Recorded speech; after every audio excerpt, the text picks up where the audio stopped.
ई कहानी ओह प्रेमी के हो जौना प्रेमी के दिल टूट गइल बा।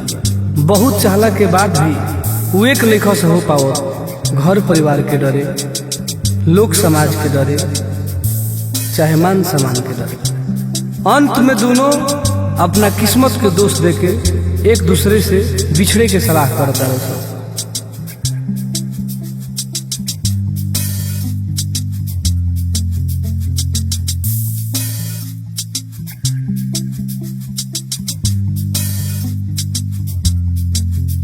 अरे केहू केहू मिलेला लाखों हजार में, रीतिया हो पीरितिया के बिछड़ेला सभे प्यार में।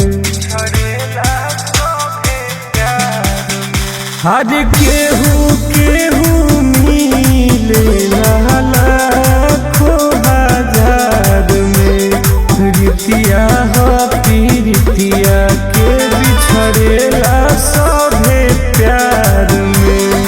उहे जनता बिछड़े के दर्द देखो प्यार असफल भइल बा। ऐसे मोहब्बत सभे बा कइले, एकर मोहब्बत सफल भइल बा।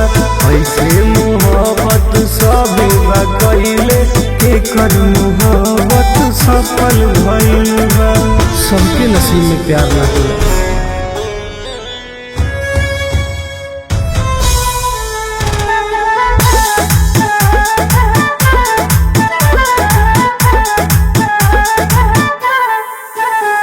कसम से कहतनी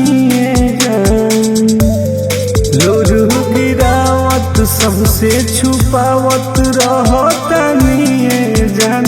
कसम से कहतनी जान, एकर इलाज नइखे ठीके कहाला। दिल के दर्दिया दवाइयों से न जाला।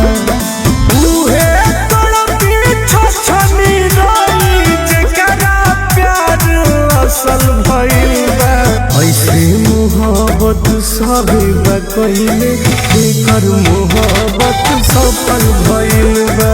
ऐसे मोहब्बत सभे बा कइले, एकर मोहब्बत सफल भइल बा। का कही प्यार शब्द ही अधूरा बा।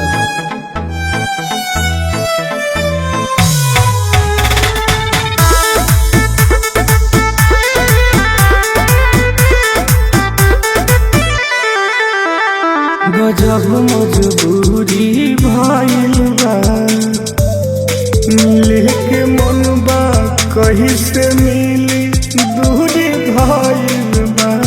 गजब मजबूरी भइल बा,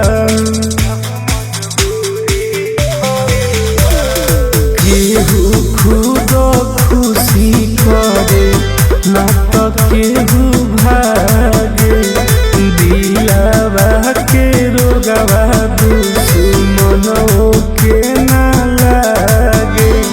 समाज वाला कुर्ती के नाग से सुनील टुन टुन डसल गइल बा। ऐसे मोहब्बत सभे बा कइले, एकर मोहब्बत सफल भइल बा।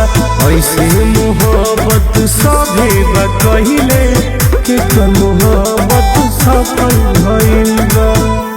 सब नसीब के खेला बा।